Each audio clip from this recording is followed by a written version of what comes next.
Nomor 34, perhatikan gambar yang dibentuk oleh kerucut dan tabung. Luas permukaan bangun tersebut adalah, konsep dari luas permukaan tadi sudah dijelaskan bahwa luas permukaan itu mencari total dari luas sisi-sisi yang ada pada suatu bangun ruang. Sisi-sisi yang dicari luasnya ini hanya sisi-sisi yang terlihat dari luar. Nah, di sini kan nomor 34 ini ada dua bangun ruang yang digabung. Ada bangun ruang kerucut dan bangun ruang tabung. Di sini sisi-sisi yang terlihat itu, yang pertama ada sisi yang bawah. Ini bentuknya lingkaran. Kemudian selimut tabung, ini akan berbentuk persegi panjang. Kemudian ada selimut kerucut. Ini itu saja yang terlihat dari luar. Maka dari itu, untuk mencari luas permukaan bangun ini adalah luas lingkaran ditambah luas selimut tabung atau luas persegi panjang ditambah luas selimut kerucut. Pertama-tama kita cari dulu luas lingkaran. Luas lingkaran itu kan VR kuadrat. Nah, karena R-nya kelipatan 7, kita gunakan 22/7. Untuk jari-jari, nah di sini 14 ini diameter ya. Jari-jari itu setengah dari diameter, berarti 7. Berarti 7 kali 7. Ini hasilnya, ini bisa coret, berarti 22 kali 7 adalah 154. Nah, yang kedua adalah luas selimut tabung. Yang selimut tabung ini berbentuk persegi panjang, berarti luas persegi panjang. Persegi panjang itu adalah panjang kali lebar. Nah, di sini panjangnya yang mana? Panjangnya itu adalah yang ini. Tinggi dari tabung yaitu 10. Dikali lebarnya ini, lebar dari persegi panjang ini adalah keliling lingkaran. 10 dikali keliling lingkaran itu 2 VR, berarti 2 dikali 22/7 dikali R-nya itu adalah 7. Jari-jari ya. Kemudian di sini bisa dicoret, berarti 10 kali 2 kali 22, hasilnya adalah 440. Ini satuannya cm kuadrat ya. Dan yang terakhir luas selimut kerucut. Luas selimut kerucut itu rumusnya adalah V dikali R dikali S. S ini adalah ini ya. Nah, ini S. Di sini baru diketahuinya ini hanya tinggi dari kerucut. Tinggi dari kerucut berarti dari bawah sampai atas 34, tinggi tabung 10, berarti ini tinggi kerucut adalah 24. Tinggi tabung dengan S itu membentuk sebuah segitiga siku-siku. Sehingga untuk mencari S ini kita bisa menggunakan teorema Pythagoras. Untuk alasnya ini adalah jari-jari dari lingkaran, yaitu 7.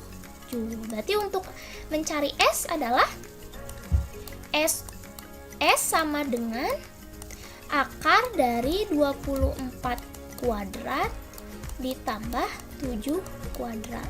Nah, di pembahasan sebelumnya ini pernah ada ya angka ini dan menghasilkan hasilnya 25. Nah, berarti S-nya adalah 25. Berarti sama dengan V-nya 22/7 dikali jari-jarinya adalah 7, S-nya adalah 25. Lalu ini bisa dicoret, 22 dikali 25 itu adalah 550 cm kuadrat. Nah, kemudian kita jumlahkan luas lingkaran, luas persegi panjang, dan luas selimut kerucut. Berarti 154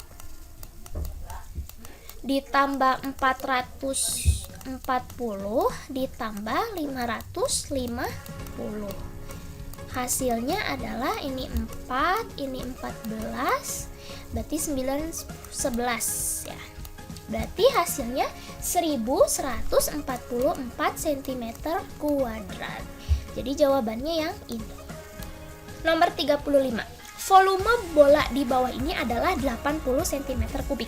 Volume tabung tersebut adalah, nah pada gambar ini ada sebuah bola yang terdapat di dalam sebuah tabung. Nah, di sini yang ditanya adalah volume tabung. Volume tabung itu adalah VR kuadrat T. Untuk jari-jarinya di sini belum ada. Untuk mengetahuinya, kita gunakan bantuan ini. Volume bola yang diketahui 80. Kita terlebih dahulu tulis dulu volume bola.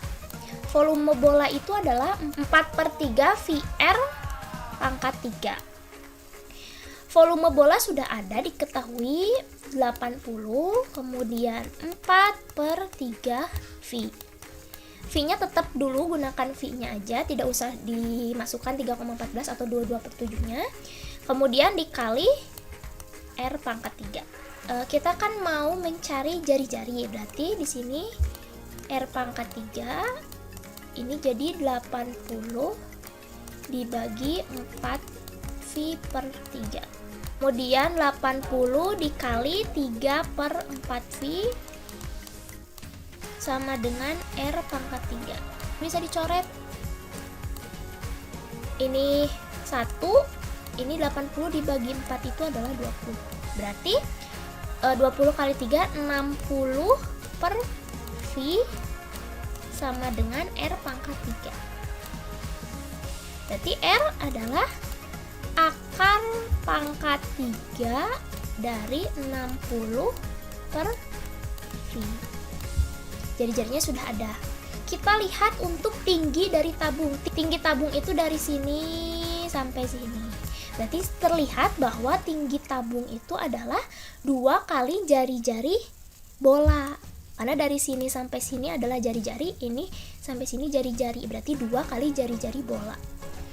Berarti kita sudah bisa langsung mencari volume dari tabung ini. Volume tabung, kita tulis dulu rumusnya, berarti VR kuadrat T.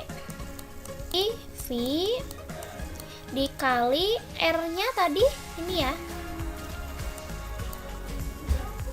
akar pangkat 3 dari 60/V kuadrat dikali T. T itu tadi adalah 2 kali jari-jari, berarti 2 dikali akar pangkat 3 dari 60/V. 2 bisa dikalikan dengan V, berarti 2V. Ini kali ini bisa ya dikali karena bilangannya sama.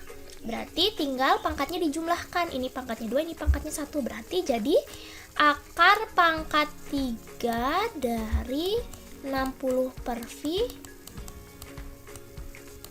pangkat 3. Ini 2V. Nah, ini akar pangkat 3 dari 60/V dipangkatkan 3, ini hasilnya 60/V. Ini V bisa dicoret, berarti 60 kali 2, 120.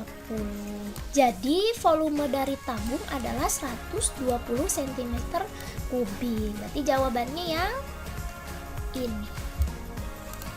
Nomor 36, berat rata-rata dari 10 orang adalah 70 kg. Dan berat rata-rata 15 orang lainnya adalah 80 kg. Berat rata-rata dari keseluruhan kedua kelompok tersebut adalah, berarti ini menggunakan rumus rata-rata gabungan, yaitu berat rata-rata kelompok 1, yaitu yang 10 orang, berarti 70, dikali banyaknya orang pada kelompok pertama, berarti 10. Ditambah berat rata-rata pada kelompok 2, yaitu pada kelompok yang 15 orang ini,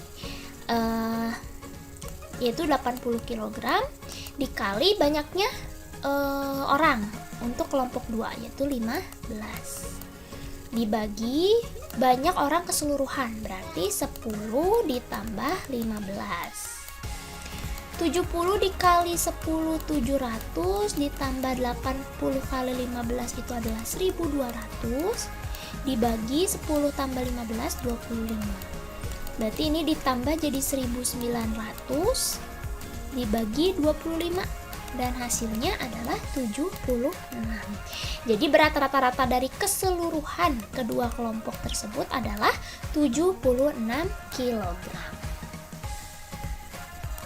Nomor 37, diketahui rata-rata dari 6 bilangan adalah 55 dan selisih bilangan terbesar dan terkecil adalah 12. Ada satu bilangan terkecil dan bilangan lainnya sama. Bilangan terkecil adalah, di sini rata-rata 6 bilangan adalah 55. Berarti rata-rata sama dengan 55. Rata-rata itu kan jumlah 6 bilangan atau J misalkan dibagi dengan banyaknya bilangan. Banyak bilangan ada 6 sama dengan 55. Berarti jumlah dari ke-6 bilangan tersebut adalah J sama dengan 55 dikali 6. Berarti J sama dengan 330. Nah, kemudian di sini kita gunakan pemisalan, misalnya bilangan terbesar X, bilangan terkecil Y. Pernyataannya ada bilangan terbesar, selisih bilangan terbesar dan bilangan terkecil 12, berarti X dikurang Y sama dengan 12. Kemudian ada satu bilangan kecil dan bilangan lainnya sama, berarti kalau ada satu bilangan kecil, 5 yang lainnya besar, berarti untuk X ini kan bilangan terbesar, berarti tadi ada 5 bilangan terbesarnya, untuk bilangan terkecilnya ada 1, berarti tambah 1Y. Jika 5 bilangan terbesar ditambah dengan 1 bilangan terkecil dijumlahkan, harus hasilnya 330 kan? Nah, lalu setelah ini kita gunakan metode penyelesaian SPLDV. Kita langsung eliminasi variabel Y dengan menjumlahkan, agar variabel Y-nya habis. Kemudian X ditambah 5X ada 6X sama dengan 12 ditambah 330, berarti 342. Berarti X sama dengan 342 dibagi 6, yaitu 57. Berarti untuk bilangan terbesarnya itu adalah 57. Nah, yang ditanya adalah bilangan terkecil, berarti kita cari nilai Y-nya sekarang. Kita substitusikan nilai X sama dengan 57 ini ke salah satu persamaan, entah itu yang pertama ini atau yang kedua. Misalkan ke persamaan yang satu ini, berarti X dikurang Y sama dengan 12, lalu X-nya diganti jadi 57 dikurang Y sama-sama dengan 12. Berarti di sini Y sama dengan 57 dikurangi 12. Berarti Y sama dengan 45. Nah, berarti di sini bilangan terkecilnya adalah 45. Lanjut ke nomor 38.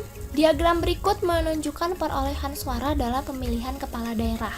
Jika terdapat 540.000 orang pemilih, banyak yang memilih calon D adalah, ini ya calon D.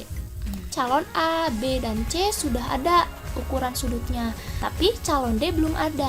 Ingat ya bahwa satu lingkaran penuh itu total sudutnya ada 360 derajat. Berarti untuk mencari sudut dari calon D ini kita tinggal mengurangkan ya, 360 derajat dikurangi yang calon A ini 72 derajat dikurangi yang B ini 144 derajat dan dikurangi yang C ini 126 derajat. Dan ini hasilnya adalah 18 derajat. Jadi calon D ini sudutnya adalah 18 derajat. Jadi untuk mencari banyak yang memilih calon D ini adalah besar sudut calon D yaitu 18 derajat dibagi dengan besar sudut satu lingkaran penuh, berarti 360 derajat, dikali jumlah orang yang memilih, ada 540.000. Coret coret 18 sama 36 ya. 18 bagi 18 1, 36 dibagi 18 2. Sama dengan 1/2 dikali, nah ini udah dicoret 1 ya sama yang ini, berarti sisa 54.000. Lalu 54.000 dibagi 2 yaitu 27.000. Ya, jadi banyak yang memilih calon D ada 27.000. Untuk nomor 39, peluang munculnya mata dadu faktor 12 pada pelemparan sebuah dadu adalah, untuk mencari peluang itu rumusnya adalah peluang suatu kejadian sama dengan banyaknya kejadian dibagi dengan banyaknya anggota ruang sampel. Nah, ruang sampel pada sebuah dadu itu kan 1, 2, 3, 4, 5, 6. Berarti totalnya ada 6 ruang sampelnya. Kemudian untuk banyaknya kejadian. Nah, di sini kejadiannya itu faktor 12 dari mata dadu. Mata dadu itu kan ada 1, 2, 3, 4, 5, 6. Nah, dari mata dadu ini cari faktor 12 berapa aja. Berarti K-nya di sini 1, 2, 3, 4 dan 6. Berarti ada berapa NK-nya? Ada 1, 2, 3, 4, 5. Berarti tinggal dimasukkan, banyaknya kejadian ada 5, banyaknya ruang sampel ada 6. Berarti 5/6. Berarti jawabannya yang ini. Terakhir, nomor 40. Dalam kantong terdapat 3 bola berwarna merah diberi nomor 1 sampai 3. Berarti merah itu diberi nomor 1, 2, 3. Kemudian 5 bola berwarna kuning diberi nomor 4 sampai 8. Berarti kuning 4, 5, 6, 7, 8. Dan 4 bola berwarna hijau diberi nomor 9 sampai 12. Berarti hijau 9, 10, 11, 12. Oke. 3 bola diambil satu persatu secara acak dari dalam kantong. Pengambilan pertama muncul bola merah bernomor genap. Di warna merah bernomor genap itu 2 diambil. Dan tidak dikembalikan, berarti tidak dikembalikan. Kemudian pengambilan kedua muncul bola hijau bernomor prima. Hijau bernomor prima. Nah, di sini yang nomornya prima adalah 11. Nah, ini dan tidak dikembalikan juga. Peluang terambilnya bola bernomor ganjil pada pengambilan ketiga. Tadi sama, peluang suatu kejadian itu adalah banyaknya kejadian dibagi dengan banyaknya sampel. Banyaknya kejadian. Nah, sekarang tinggal dihitung yang bernomor ganjil ada berapa nih? Ada 1, 3, 5, 7, 9. Ya, berarti ada 1, 2, 3, 4, 5.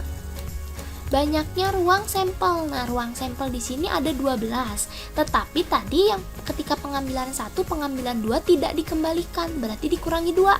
Berarti 10. Berarti 5/10 atau bisa disederhanakan 1/2. Optionnya dalam bentuk persen, berarti tinggal kalikan saja dengan 100%. Dan hasilnya adalah 50%. Berarti jawabannya 50%. Mengingatkan kembali, untuk soal-soal latihan US 1 ini ada beberapa soal yang caranya lebih dari satu. Nah, silahkan kalian pilih salah satu saja yang menurut kalian paling mudah dan paling kalian pahami. Dan jika ada yang mau menggunakan cara lain, itu sangat diperbolehkan, asalkan masih sesuai dengan konsep. Alhamdulillahirrabbilalamin. Untuk pembahasan soal latihan US 1 sudah selesai.